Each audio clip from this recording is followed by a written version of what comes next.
Em nome do Pai, do Filho e do Espírito Santo, queridos amigos do Apostolado Glória de Maria, eu venho aqui agora gravar este pequeno vídeo para tentar demonstrar aos senhores, ou pelo menos tentar desfazer alguma confusão, já que a confusão é muita nesses últimos dias, nesses últimos tempos, né? Com relação ao Concílio Vaticano II e com relação à questão da verdade, né? Então, vejamos. Primeiramente, eu recomendo que assistam às minhas aulas, a série chamada Prometeu Moderno, que foi baseada na obra do livro do padre Álvaro Caldeirão, da Fraternidade Sacerdotal São Pio X. Então, eu recomendo a leitura do livro A Religião do Homem, Prometeu Moderno. Recomendo também, do mesmo autor, a leitura do livro A Candeia Debaixo do Alqueire, e recomendo também a leitura do livro do professor Carlos Nogueira, do Papa Herético, para que se possa, né, entender o que eu vou dizer nesse breve estudo que nós estamos nos propondo nesse momento. Primeira questão que eu levanto, né, a diferença entre ensinar mentira ou ensinar a mentir, Então, nós já veremos que é impossível ensinar mentira, mas é possível ensinar a mentir. Segunda questão, sobre a noção de igreja, que foi desenvolvida pelos teólogos, os novos teólogos que deram corpo ao Concílio Vaticano II, ao malfadado Concílio Vaticano II. Então, quando nós dizemos igreja conciliar, nós não estamos dizendo que esses teólogos, esses peritos, durante o Concílio Vaticano II, criaram uma nova igreja. Eles não fizeram isso, e nem poderiam fazer. O que eles fizeram foi desenvolver falaciosamente uma falsa noção de igreja, ao modo protestante. Então, eles tomaram a ideia protestante de igreja. Vejam que para os protestantes não existe uma igreja visível fundada por Nosso Senhor Jesus Cristo. Existe uma igreja de Cristo, mas esta igreja de Cristo não possui uma hierarquia. Essa igreja de Cristo é uma igreja invisível. Por isso, os protestantes, eles não falam de suas seitas como igrejas, eles falam como denominações, ou seja, partículas desta igreja maior que é a igreja de Cristo. Essa igreja de Cristo seriam os ensinamentos de Jesus Cristo. Jesus Cristo seria esta pedra, que seria o fundamento desta igreja, e não Pedro. Então, o Concílio Vaticano II se aproveita desta ideia para dizer que a Igreja Católica não é a Igreja de Cristo. Ela é mais uma denominação dentro da Igreja de Cristo, desta Igreja invisível. Por quê? Porque o Concílio Vaticano II vai se utilizar de conceitos da filosofia moderna, sobretudo a ideia imanentista de religião, e vai propor que toda religião é um produto da cultura humana. Lembremos que o Concílio Vaticano II foi um concílio, por isso que o livro do Padre Caldeirão se chama A Religião do Homem, um concílio antropocêntrico. É a religião do homem.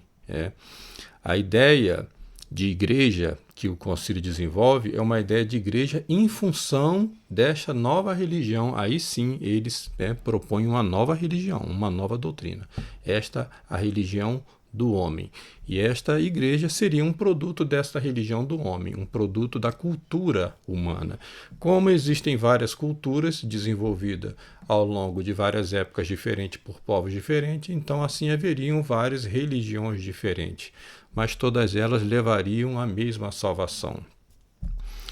Então, esta noção de igreja do Concílio Vaticano II, ela ainda consegue ser pior do que a noção de igreja dos protestantes, porque ela ainda abarca as outras ou falsas religiões que negam Nosso Senhor Jesus Cristo, porque os protestantes ainda aceitam Nosso Senhor Jesus Cristo como Salvador e Redentor. O outro ponto, sobre a questão da verdade.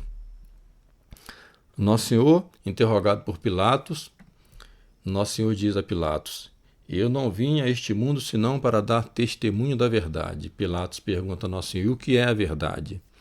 E depois se retira. Nosso Senhor não poderia lhe dar uma resposta, porque Pilatos era um relativista e era um sofista, era formado na escola sofista, e os sofistas são negadores da verdade. Então, primeiramente, temos que procurar entender o que é a verdade.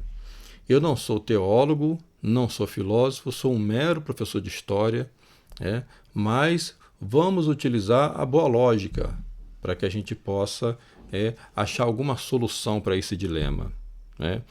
Então, a boa lógica ensina: existe verdade ontológica e existe verdade que é lógica. A verdade ontológica, por exemplo, quando eu afirmo um verdadeiro vinho, quando eu afirmo um verdadeiro ouro, isto é uma verdade ontológica. Quando eu digo este vinho é bom, ou se eu digo esse ouro é puro, eu estou afirmando uma verdade lógica. A verdade ontológica é o ser das coisas. Ela está conforme a ideia divina da qual procede. Então as coisas elas já procedem do intelecto divino tal qual elas são. Existe uma essência nas coisas, existe o ser das coisas. As coisas são verdadeiras se estão conforme as ideias segundo as quais foram feitas. Conhecer esta verdade, ou seja, conhecer as coisas tais quais são, é a tarefa de nossa inteligência. Então, esta é a verdade ontológica. A função da nossa inteligência é buscar esta verdade. E esta verdade ontológica, ela não reside em nós, ela está fora de nós, portanto, ela é objetiva, porque ela está presente na essência das próprias coisas que se nos apresentam. A verdade lógica, por sua vez, designa a conformidade do espírito com as coisas. A partir do momento que nós verificamos que há uma essência naquela coisa, que aquela coisa possui o seu ser, então nós nos conformamos a isto. Isto é uma verdade lógica, ou seja, com a verdade ontológica, conformidade do nosso espírito, da nossa inteligência com a verdade ontológica. Se eu digo esse ouro é puro, digo uma verdade somente se o referido ouro for realmente puro.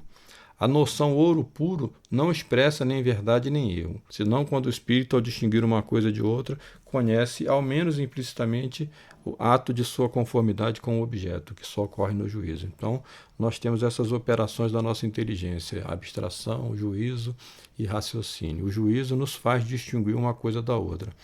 Quando nós fazemos essa distinção em conformidade com aquilo que o objeto demonstra para nós, o que ele é na sua essência, nós aplicamos o juízo e aplicamos então a verdade lógica. Há, por outro lado, a verdade moral. A verdade moral ela é por si só uma oposição à mentira, ou seja, ela consiste na conformidade da linguagem com o pensamento. Nós pensamos de uma maneira e falamos e agimos em conformidade com aquilo que pensamos. Esta é uma verdade moral. A mentira é o contrário disso. A mentira é algo muito grave, porque se pensa em algo e se age completamente contrariamente ou se fala contrariamente àquilo que se está pensando. Então a mentira é algo deliberado. O problema é que existe também a verdade subjetiva, que é um conceito criado pela filosofia moderna. E aí que está o grande problema magisterial do Concílio Vaticano II. O Concílio Vaticano II está baseado na filosofia subjetivista do mundo moderno. A filosofia subjetivista do mundo moderno nega a verdade ontológica, nega o ser das coisas. A verdade está no sujeito, está na ideia, é o idealismo de Hegel. Cada sujeito tem uma ideia particular da coisa e a descreve de acordo com aquilo que ele pensa. Então aí nós entramos no mais puro relativismo, e por essa razão podemos afirmar que o magistério conciliar, ao recusar-se a pronunciar a verdade ontológica das coisas, ao recusar-se a condenar os erros, porque se nós afirmamos uma verdade, nós condenamos erros. Se nós não condenamos erros, nós condenamos a verdade. O magistério conciliar exclui nosso Senhor Jesus Cristo. E, portanto, esse magistério passa a ser um magistério falso. Não é possível ensinar a mentira. A mentira é algo que é difundido e é disseminado. Se fosse possível ensinar a mentira, no sentido real do termo, Satanás seria, o mestre dos mestres, porque ele é o pai da mentira. Nós não podemos ensinar mentira, mas pode-se ensinar a mentir. Uma mentira repetida 1000 vezes nunca se tornará uma verdade. Ela ganha um poder de convencimento por pressão. Ela pode parecer ser uma verdade, mas ela não se tornará jamais uma verdade. E, portanto, os papas conciliares, eles caíram em heresia ou favoreceram a heresia. E o que é heresia? A heresia é uma escolha a qual nós não temos o direito. Nós temos artigos de fé, nós temos dogmas de fé que são definidos, que são verdades perenes, eternas e imutáveis. Nós não podemos escolher qual verdade acreditar e qual erro aderir. Nós só podemos aderir à verdade. Por isso só pode haver magistério propriamente dito se o objeto do ensino for a verdade. Um professor de geografia não pode entrar numa sala de aula e dizer que a Suécia é um país africano. Se ele faz isso, ele não ensina absolutamente nada, ele mente para os seus alunos e dissemina um erro. O magistério conciliar é mais ou menos assim. Os papas conciliares que aderiram às heresias do Concílio Vaticano II, eles não ensinam absolutamente nada. E nem pretendem ensinar nada, porque são relativistas. Eles têm uma visão subjetiva de verdade. Eles não têm uma visão ontológica de verdade, muito menos uma visão lógica de verdade. Por isso, nós não podemos aderir a estes erros. Por isso, nós reconhecemos eles como papas, porque eles não perderam a potestade dele, assim como aquele professor de geografia que disse que a Suécia é um país africano, continuou sendo professor, embora não tenha ensinado nada. Assim são esses papas. Eles exercem a sua potestade, mas não ensinam absolutamente nada, porque eles não querem ensinar. Eles abriram mão da assistência do Espírito Santo, que os tornaria infalíveis. Eles simplesmente não querem ensinar porque são liberais, são subjetivistas, e aquilo que se pensa que eles ensinam, ou eles o fazem por malícia, porque são mentirosos. Eu já disse, a mentira não pode ser ensinada, porque só Deus é que pode chegar ao coração dos homens. Não vou afirmar se são mentirosos, se em suas cabeças, se na sua inteligência eles têm uma visão das coisas, mas suas ações e suas palavras são o contrário. Isto é mentira. Ou se apenas são erros. O erro é uma ignorância, é ignorar que se ignora. Então nós já vimos aqui numa outra aula, que a essência do erro é não saber algo e afirmá-lo como se o soubesse. Então há causas morais para o erro, a vaidade, a preguiça e os próprios interesses. Quem erra não ensina, dissemina erro.